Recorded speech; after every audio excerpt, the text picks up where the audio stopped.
But you have to keep in mind, Bitcoin makes all of its performance in 10 days in any year. So I don't think the fact that it's at the current levels is going to prevent it from actually rising before the end of the year. Hey, Tom, how about just the idea that it's not just Bitcoin, that it's all, I mean, they're all trading together, aren't they? I mean, do you really see Bitcoin underperforming? And therefore, is this really a gloss off the entire? He makes a really good point that Bitcoin and cryptocurrencies, they move quick, like very, very quick. And I've stated in a previous video where I can see all the growth happening in the months of October, November, and December. So 3 months, even though we're in this bear market and prices might still stay low for the next 3 months, I think the next 3 months we'll get some crazy activity. Higher space. Well, I mean, I would say actually... Do you think the price action is different? I'm sorry to cut you off, because Yeah. maybe I didn't ask the question. Is the price action different for Bitcoin than it is for the other major alts?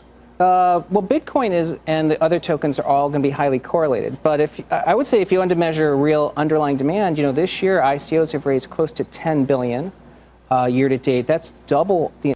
So yeah, I mean, for now, crypto markets are highly correlated. So that's why it doesn't really matter. And that's why I even recommend just buy the big boys, because pretty much everything kind of moves with everyone. At least Bitcoin and Ethereum, if they're up, most of the other cryptos are up. And yeah, there might be a little bit of a deviation, but they're highly correlated for now. So for me, I'm pretty lazy and I just prefer to have my money in stable, large cryptocurrencies that can't be manipulated. Price manipulation is a huge issue once the market cap is under $1 billion. So I try to invest in currencies that are over $1 billion, so it's a lot harder to manipulate, but let's let them finish. The entire ICO raised last year. So, I mean, there's still a lot of activity, and I think institutions still have a lot of interest. But at the moment, I think it's kind of, we're in purgatory with regard to regulatory clarity, and I think that's going to keep institutions on the sidelines. Well, the SEC just named a crypto czar. Yes. I mean, in terms of the overhang, what makes you so confident that this 10-day stat is actually going to hold true this year, a year in which ICOs are being cracked down on, the SEC has appointed a regulatory czar here?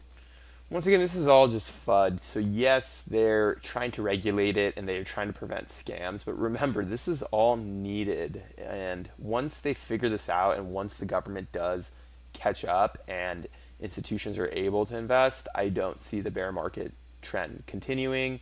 And I feel like for now, this will be a long-term kind of bottom or bear market. But I do feel like at the end of the year, the last quarter of the year, I think we're going to get some positive information. But if we don't, then just be prepared to hold longer. And I don't see the price fluctuating under like 5,000, 6,000 maybe, but I just see it kind of being stuck in purgatory and just kind of bouncing up and down. And let me know what you guys think about this. But I'm just going to continue to buy crypto, especially if I can get it for under 7,000. If I can get it for under 6,000, I'm going to buy more.